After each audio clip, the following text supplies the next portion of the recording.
What I'm gonna do here is I'm gonna walk you through one of these text posts on Instagram. This thing literally got 50,000 likes, over 3,000 comments.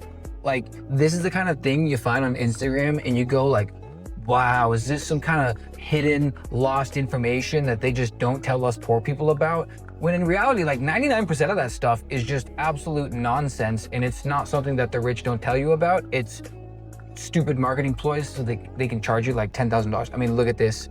I mean, stage one, a revocable living trust, Delaware manager LLC, in-state LLC to the property deed. You're gonna have two LLCs to own your property. I mean, like, I don't have too big of an issue about this. Like, the revocable living trust can help you avoid probate. You know, the Delaware manager LLC, maybe some level of asset protection, but like, if you mess up with one LLC, you're really gonna mess up with both LLCs. You're gonna have the corporate veil pierced. It may be a privacy, maybe a extra little hoop to jump through. Doesn't make you bulletproof whatsoever. Go to stage two, intermediate, you know, the same revocable living trust, Delaware manager LLC. Now you're bringing some businesses in the mix, I guess, where you have, looks like maybe 2 Wyoming LLCs. So you're adding another LLCs. So now you have 3 LLCs. Listen, if you thought 2 LLCs was asset protection, why don't you try 3 LLCs? And actually, if you think 3 LLCs might give you protection, why don't you try 6 LLCs,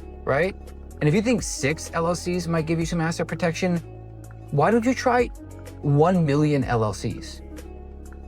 Ultimately, if you have your assets seized because you're not paying your debts or because you accidentally did something against the law, maybe it's because you didn't have 1 million LLCs, literally. Well, actually, if you have 1 million, maybe it's because you didn't have 1,000,001 LLCs. So ultimately, asset protection is just have more LLCs.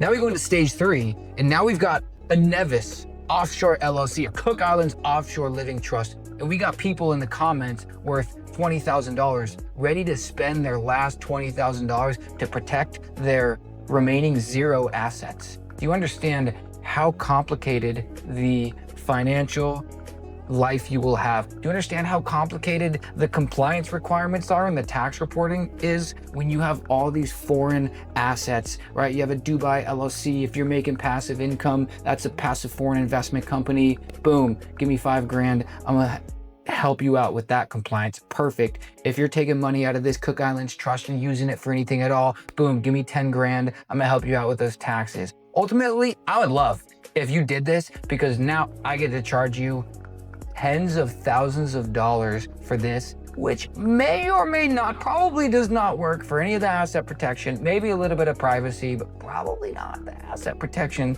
that they're trying to sell. I'll probably make some money. The guy selling this probably makes some money, but you'd get cooked. So just take this post and ignore it. Thanks.